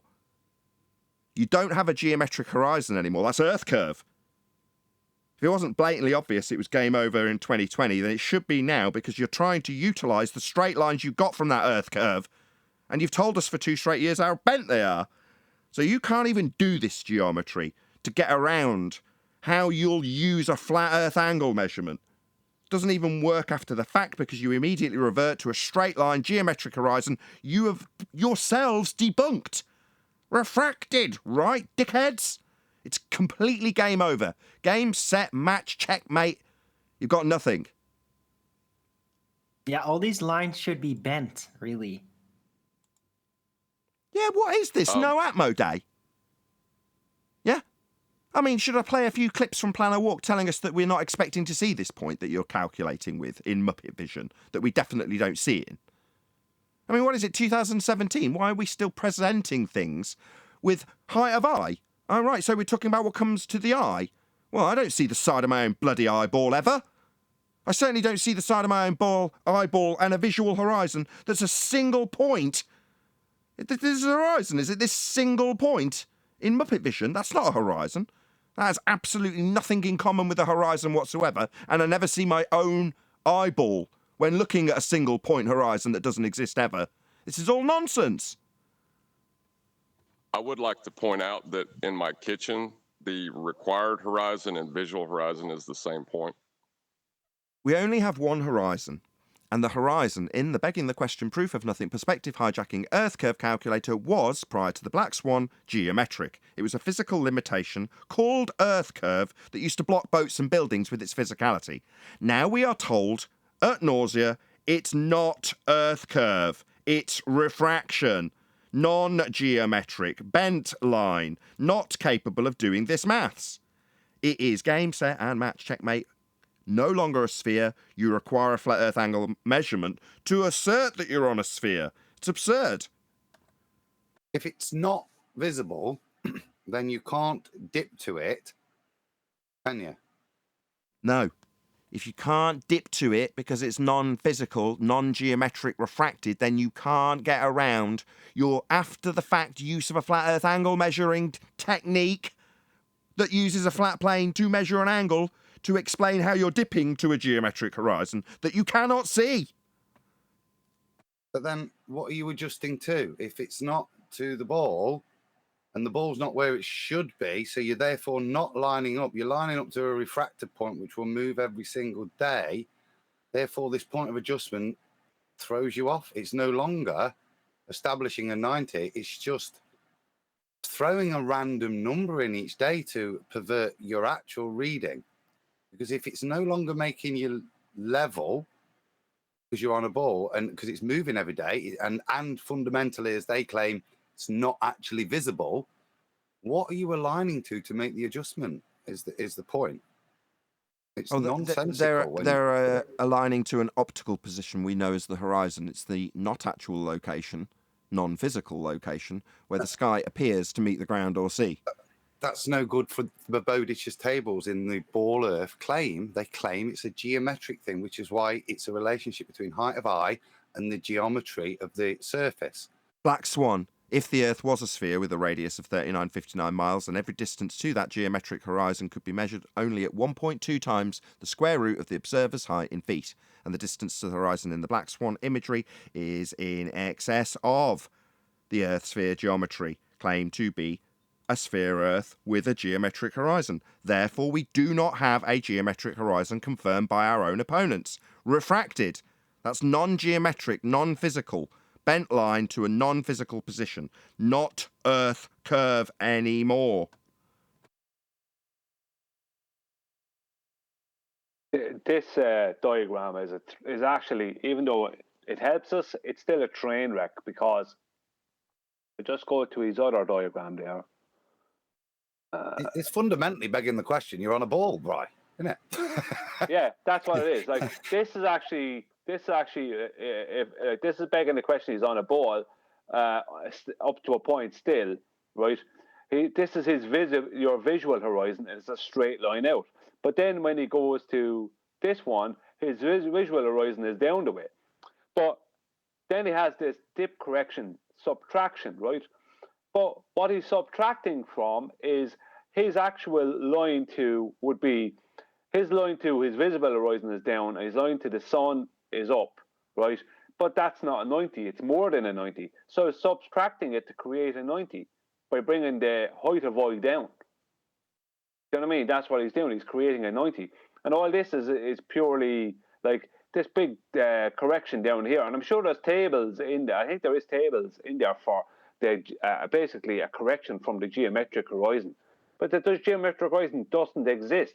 This other big geometric horizon correction is a heap of nonsense, right? It's just a correction form to bring the height of eye line down, which bringing that, like, it's all you're actually doing is correcting from here down to this black spot. This red line down here, that's not where you're looking. You're looking out to this other one where he has required horizon. Required? You mean the actual real one? No, it's nonsense. It's like that's his actual visual horizon. I can't, because it's on a video, I can't show any annotations. But the line should be going from here to here, not here down to there. And it should be corrected. The correction then is to bring that down to here so it lines up with there. You're lining your eye up with the surface of the water. But look, it still shows what the height of eye correction is. Do you know what I mean? It's, even though it's begging the question, it still supports us. Okay, Will I unshare it? Yeah, that's all good. Anybody else got any comments on this? You mean the formula? I think do, we're but all it's right. not Brian. Go ahead, John. Sorry, Nathan. I said if you were talking to the formula, no, we're fine. Go ahead, John. I was going to say something that my wife brought up about the responses to anti-flat earthers and how they're trying to drag us away from the main points into sophistry, because when someone new to the subject or people that haven't heard the information, if they hear the confusing side where they try to obfuscate and spin their rhetoric, it just leaves people confused. And she made a point that being concise with the argument and sticking to the point that wins is really important. And really hard. Out there. Yes, and it's really hard, especially when you have people responding to you with absurdity. An ad hominem that you feel like you might have to defend, or a red herring that they throw out that you feel like you've got to chase after, or a straw man that they position in terms of your argument you haven't made, or stereotyping fallacy that relates to the entire community, or straw man they've been handed, or whatever else that they get you chasing after when all you want to keep banging home is that you can't get a flat earth angle measurement, that would be an elevation angle, if the surface beneath your feet is curving. Yeah, she said that was one of the hardest things for her to get by, and she actually told me what it was that caused her to start laughing. And Oh, great! I asked you to. Yeah, go on. well, she said, look, after she stopped laughing this last time, she said, "It's really simple. If you want me to show you a sphere, I'll have to measure it flat." That's precisely correct. If you want to assert that you're on a sphere, you're going to start by taking the angle measurements from a flat plane and then deriving sphere values from them. Yeah, even little kids can understand that, that doesn't work, Not if you want to infer that the actual surface is sphere shaped for real, because it isn't. You've derived that idea and notion from your angle measurements that came from a flat plane. So with that, I'm going to say, if you are watching this on either Nathan Oakley 1980 or Nathan Oakley Premiering streams, then stay tuned, as there will be an after show to follow. Unfortunately, if you are watching this live, this is where we bid you farewell. A huge, massive, enormous thank you to both Discord and G+ panels for making today's live show possible, and thank you to you in the live stream for smashing the super chat, hopefully liking, commenting, sharing, subscribing, hitting the PayPal link, joining as a Nathan Oakley 1980 channel member, and all that good stuff. Once again, stay tuned if you're watching on a premiering stream. I've been Nathan Oakley, and I will see you all in the next video.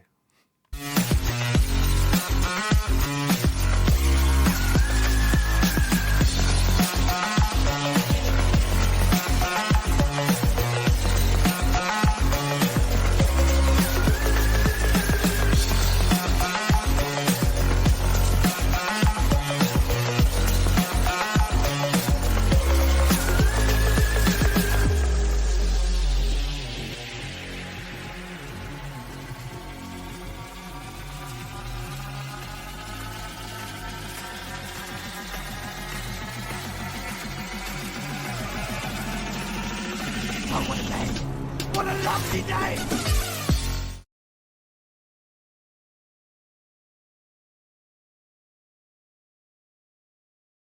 Thinking about it, Yeah. but they got her thinking about it. But the actual statement that I can show you it's a sphere if we just measure it flat. Yeah, but that's what I mean. For her to make that statement, I mean she understands the premise of it. The mix, Yeah, almost, isn't it? Because she said, "Yeah, I can get it as a ball, but I do have to measure it flat." So that.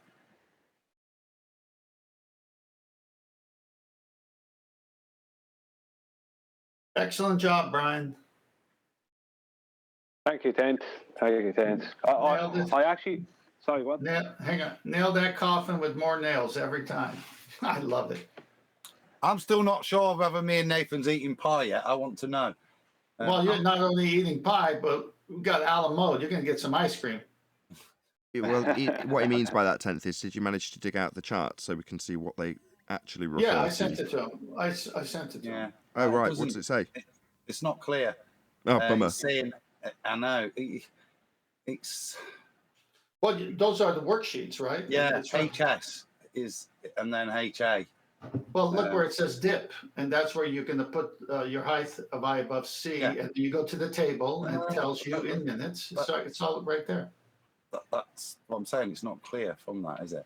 What do you mean not clear?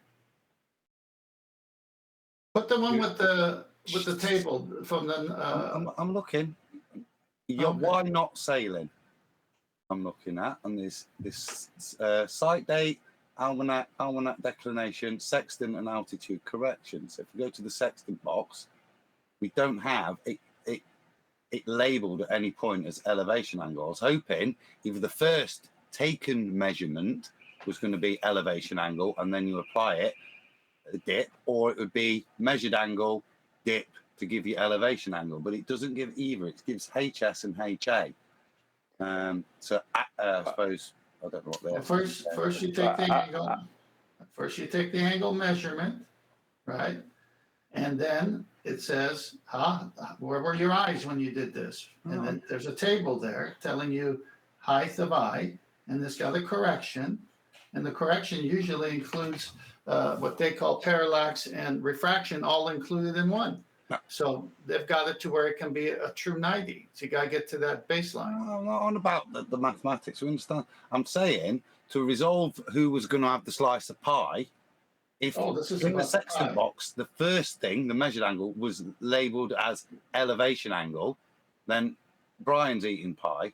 If the bottom box was labeled elevation angle, as in you take a measured angle, apply dip, and that generates your elevation angle, then me and Nathan were eating pi.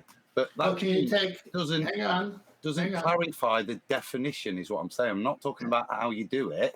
I'm saying which one is defined as the elevation. I can solve this. Well, we know your bloody answer. I don't want to eat pie yet.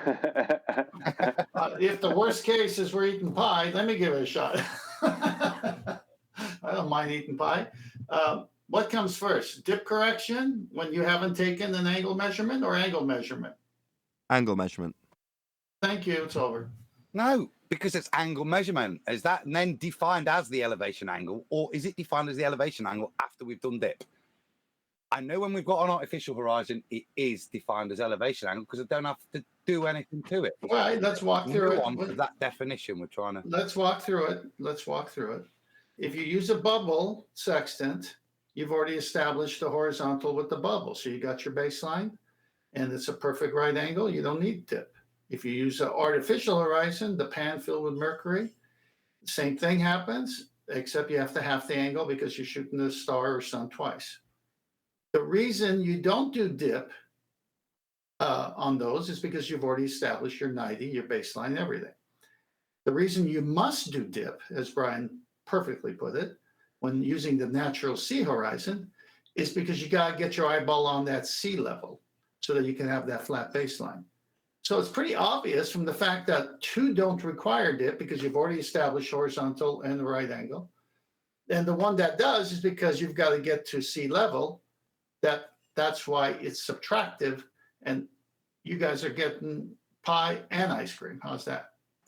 Yeah, you've not answered the question. That was a politician's response. Response? Yeah, it gave fantastic detail, but never actually supported one side or the other. Well, what do you measure first? The dip correction or the angle measurement? What do you do first? That's what I'm asking you. When I'm if I'm correcting the angle for it to be at 90, what do you think dip is all about? I'm asking you, the expert. So don't ask me a question back. I'm asking you, when I take an angle with a sextant and I'm using the optical horizon, so using the sextant in the standard way, is the angle that I measure first, knowing that I've got to do dip, defined as the elevation angle, or is it only defined via this methodology as the elevation angle after I've applied dip? No, it's the elevation angle that you're doing, but there are corrections to the sextant beyond this worksheet. There's corrections before you even use the tool, making sure your mirrors are perpendicular to the frame of the sextant, making sure your index arm is reading 0 if it's on the arc or off the arc. So you go through and you make these notations so that once you take your measurement, the angle measurement, the elevation angle measurement, and you know you got to make a correction off the arc, then you go do that, and then plus dip. So they got all these corrections once the tool is used because it's got to give you that right angle. Hold on, just for clarification. After you make the elevation angle measurement, you then correct for dip. Correct. So Brian's wrong. Yeah, dollop of cream on it, Brian. What do you mean he's wrong? Don't worry your precious little head about it, 10th. Let Irish speak. I've been trying to tell you, and I've been trying to ask Adam. Adam, would you please go and find me an elevation angle diagram, any official elevation angle diagram that does not show it to be a 90 like this? And could you then show me how we use an obtuse angle as an elevation angle and get actual correct depression angle distances in minutes of degree? Whether I could or I couldn't wouldn't answer the nuance of the point we're trying to define. No, you guys are being stubborn. You always have to minus from 90. You got to get a 90 first. It's over for you guys. So Brian's right. Hold on. If you've got to get if you've got to get a, hold on, Adam, don't get triggered. If you've got to get a 90 first, I'm only triggered by 10th being a politician. He won't. I only want him to say, Adam, get your fork out, or Brian. I hate politics. Well, based on what his words actually defined, the elevation angle measurement is the measurement of the angle. Therefore, when you're holding a sextant, what are you doing there, Bob? I'm measuring an elevation angle. All rightio. You are going to apply the dip correction to the elevation angle measurement you're taking, though, is how 10th has phrased it. However, he's then gone on to clarify Brian's point, which is, well, no, by definition, it's got to have a 90. Well, if it hasn't, as Brian clarified 2 minutes ago, well, what are you going to do with your non-90 degree? Well, you've got to correct it to make it the elevation angle. Otherwise, it hasn't got a 90 degree and therefore isn't an elevation angle, according to Brian. So we're still in the exact same grey area and confusion, thanks to 10th. Well, when you I'll clear it up. When you one last shot and you got it, buddy. When it says you must subtract from 90, you're correcting for 90. Take it, Brian. Yeah, it's very simple. The initial angle you take is just an angle. It doesn't become an elevation angle until you turn it into a 90. Right, and that's my point. That's what I was to say. So where is the evidence for that? Not can I go and measure this, that, and the, where is that bit defined? That's why I thought going to the chart would give us that, but it unfortunately doesn't. And it's a genuine nuance I don't have the answer to, but logically, and from everything that Tim said up until that last sentence there, I was thinking I was right again. But then he's let's say flip-flopped it round to make it sound like actually the elevation angle is only once it's applied. But whenever we've been reading, we are measuring an elevation angle. And whenever we read these, look, see, even in the diagram, you've got to look. H, elevation angle measured up from the horizon.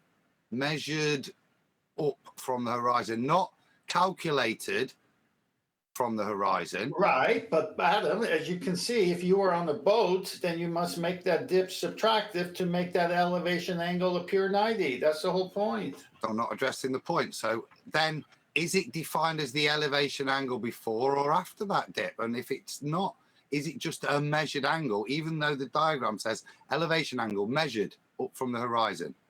That doesn't say elevation angle measured and then adjusted from the horizon. You've got to do the adjustment afterwards. Are we doing the adjustment to the elevation angle, or are we doing the adjustment to the angle to achieve the elevation angle? I'm still We're not making the hearing adjustment. a clear development from your position.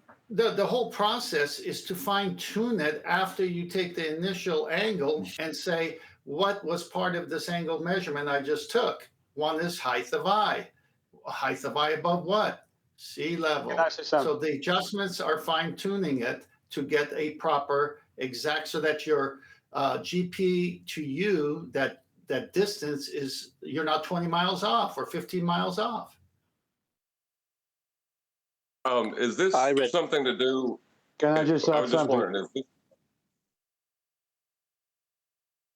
Is this what y'all are having your disagreement about? Is this about the apparent angular geometric relationship the horizon seems to have with our eye, even though it's not geometric?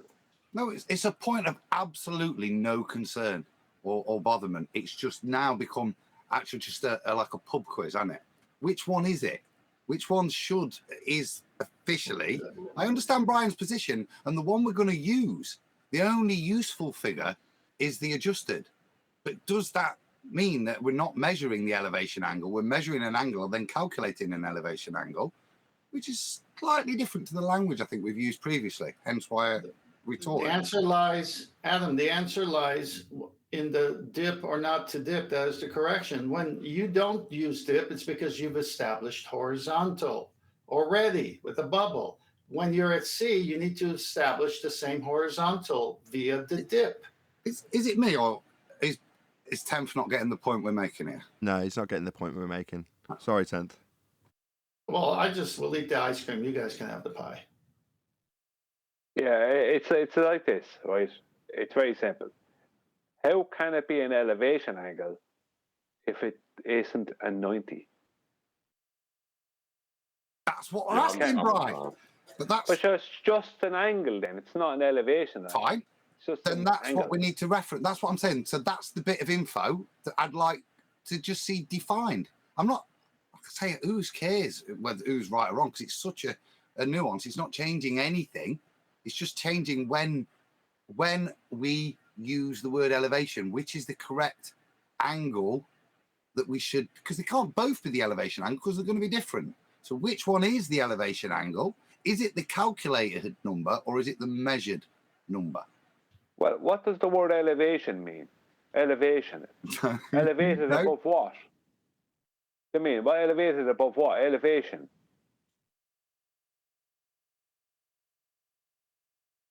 In the diagram you put up, it was elevation above the horizon, the measured horizon, which confuses it more, which tips it back this way, you see. It's not. That's why I said the only way I could see it being resolved was on the charts. Which one do they define as the elevation angle? Now, I know the angle I'm going to calculate stuff with is one thing, and I know the angle I measure is another. But which one do the almanacs call elevation angle? Or do they conflate it as well? I don't have a clear answer from what we've read. But Adam, Rob Durham's CAD program said it doesn't compute. You need the straight lines. Can I put my baller hat on back for a second? Hang on, Adam is being nerdy with his math, and maybe I'm not getting it. He's not being nerdy. He's not being nerdy. You hold a sextant. No, I'm point saying it at the politely. horizon. Just let me clarify. You hold a sextant. You point it at the horizon.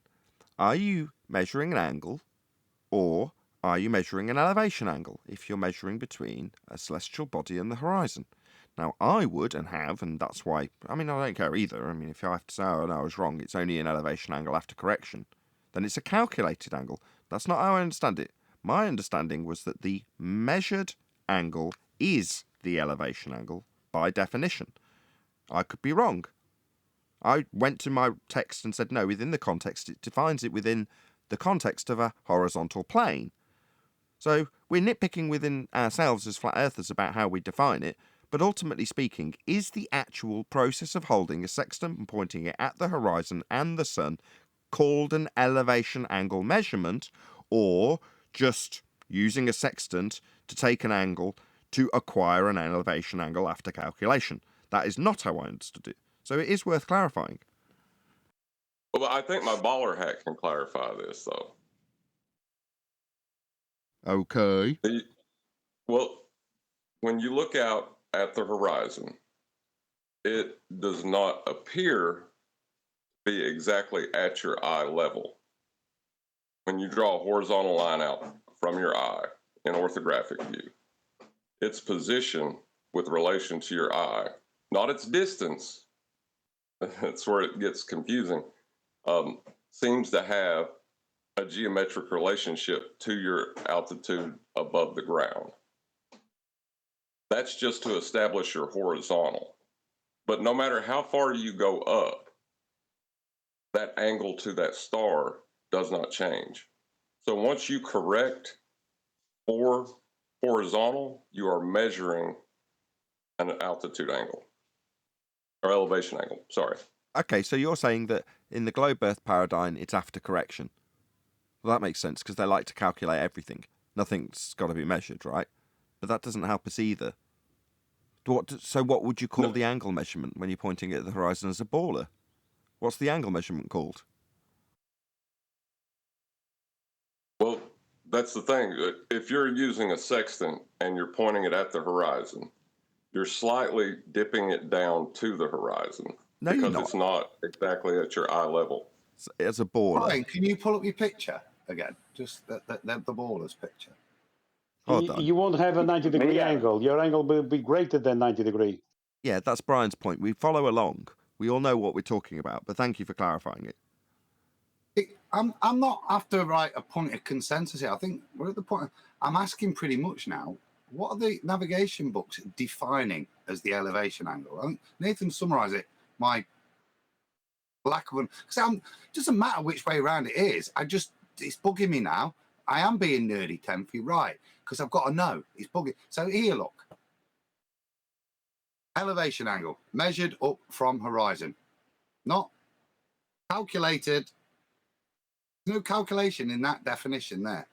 Right. But the point is they make an adjustment because their eyeball is not on the horizon when they measured it. They're 10 feet above it. It doesn't help either, 10th. That doesn't... Yes, I completely agree. Yes, that's correct. To be more precise, to be more accurate. There was a time when... Oh, hold on, 10th. There was a time when Brian absolutely ripped me a new one because I was like, yeah, the dip don't matter. It's going to make it a bit more accurate, but it ultimately will only put you off course by about, 5 miles at the worst? So who cares about dip? You don't have to do it.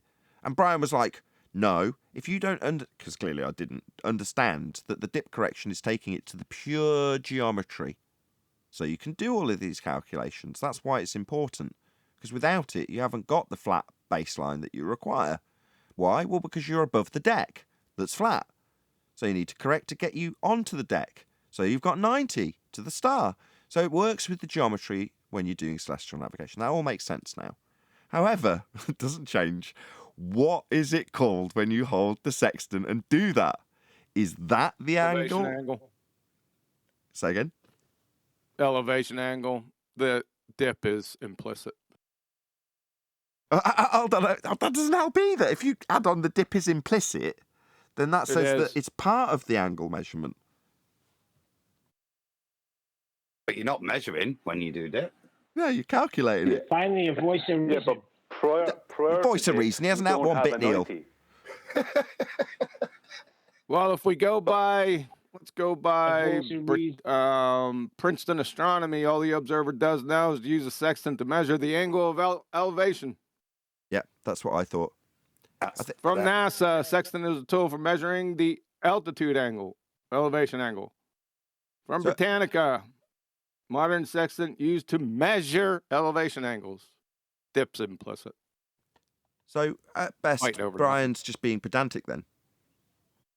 You're fighting over technically nothing. Correct. He's right though, and that's, no, he is right. Quandary. Because I know he's right technically, but it's implicit. Yeah, no, Brian, you are right. Right? When you get down to the nitty-gritty of what you're doing, that is implicit. It's a good word. However, when you hold the sextant and make the angle measurement, you are still definitely measuring an elevation angle. Yeah. Well, yeah, I mean, but my point is with it, and that's why Tent agrees with me, is that it's not a correct elevation angle until you make a 90. And your angle is obtuse. It's not a right angle. It's obtuse until you do the dip height of eye corrections. Okay, I can agree with that. Well, we've got to join in. Correct. We've gone through all the processes of the Socratic method now. We've done it. So we've got to kind of agree. And if we're going to go by definition, it is the angle you've measured. I mean, we've got to the end. Does anybody feel we haven't? Should we not all be in agreement? Have you actually measured until you make the right angle? Or have you just taken an angle? Have you actually measured? Yeah. It's not a... Well, have you measured? If it's an obtuse angle, it's not a measurement. Yeah, it's just an angle. When you say it's an obtuse angle, well, no. Yeah, but what's it going to do for you? How are you going to get a correct co-altitude or zenith? You're right, but it's part of the process thereafter. But step one, measure elevation angle. That's a perfectly legitimate statement. Now, implicit, you've got to have it 90 degrees to be flat, and their correction takes it to flat. It's why it's such a great argument. But when you're saying, well, no, it isn't until, that's wrong. It is, but for the accuracy and the methodology and the geometry, you've got to do it with it being corrected to the actual 90 degree. If you've induced an error in your process, and the induced error is height, so therefore you've got to correct for that. But there are certain circumstances where you wouldn't have to correct for it. We don't need to go through them, but therefore it doesn't alter the definition as being accurate when you describe it as your measurement along the horizontal with the horizon and an item in the sky in dumbed down terms, which they all basically say in one form or another. You're fucking wrong, Brian. Just accept it, Brian. I don't mind. I just eat the humble pie. I don't care. It doesn't matter any difference to me because I know if you want to do it correct, you have to get it right. Yeah, spoken like a real loser. Yeah, it doesn't make any difference now. It was Adam that had the problem, not me. I didn't. Yeah, I cheer for Adam now because I was going to be I eating know him, humble right. pie till about 20 minutes. It wasn't Leave it to the attack nerd. Bry. It's just to get it in my head. Yeah, because I know it sounds trivial, but it fundamentally isn't. It's something you've got to have the correct thing to move forward of, and for us to talk Socratically, as you say, so we know what we're talking about when we say that now. We're not getting confused each time. It is a point worthy of that. I know it was long-winded, but I think it was worthy of it because it does mean moving forwards. There's no confusion. Oh, I totally agree. I think this was one of the most worthy conversations internally that we've had for a while on this subject, because we have to know our terminology. We have to know what the words mean. We have to know where there's a bit of wiggle room. And having gone through it ourselves now, should this come up from an opponent, we'll all know exactly what page we're on. We'll all know how it's defined. Joking aside from Brian, because he's not in any way wrong. Neither am I, by the way. Go to Master B for another slide, please. Another slide in Master B, yeah. Well, I just want to say there'll be no elevation angle of mine that won't be at 90 degrees. Yeah, that's the method after the fact. After you've acquired your elevation angle, after you've measured it in physicality, there's going to be a whole bunch of processes that are going to follow that in order to do celestial navigation. Now, the first thing you need to say is, well, have you actually measured your angle correctly? Well, you were at a certain altitude above the flat deck. So you've got to correct for that first. It's all part of the process. You got the slide? Yes, with the guy above the sphere with his dip to the geometric horizon we debunked with the black swan. Go ahead. That's the top line. To measure sun's altitude, stand facing the sun with the sextant in your right hand, with your left hand on the index arm. Look through the eyepiece at the horizon and move the index arm until the sun is visible through the two mirrors and index shades. Rock the entire sextant side to side so that the sun's image travels in half an arc. Now adjust the index arm to bring the sun's image down to just touch the horizon, as you can see there. Being careful not to disturb the setting, read the sun's altitude from the scales on the sextant. Since all calculations in navigation tables use the center of the sun or moon, this lower limb reading must be adjusted for semi-diameter correction shown later. Height of eye. When measuring the altitude of the sun, we want to measure the angle formed by the ray from the sun and a plane tangent to the earth at the point where the observer is standing. Due to height of eye of the observer, however, the visible horizon actually falls below the theoretical plane. To correct for the height of eye, one must apply a dip correction. Dip correction increases as the eye is raised further above the surface of the water and must always be subtracted from the sextant reading. Beautiful. Is there any fundy challenge to any of this from Discord?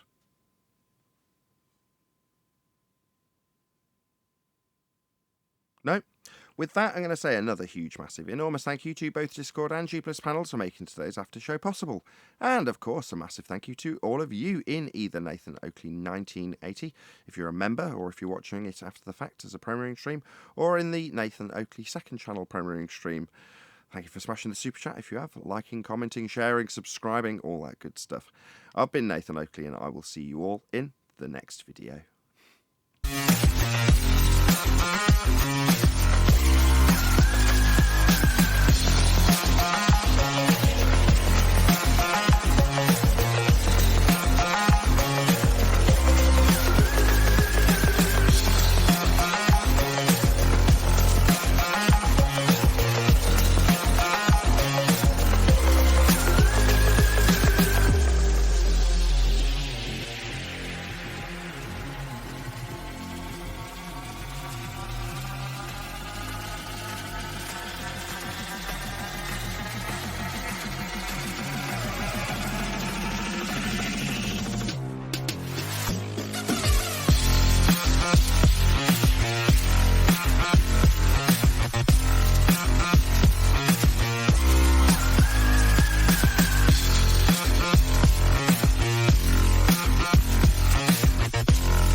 What a lovely day!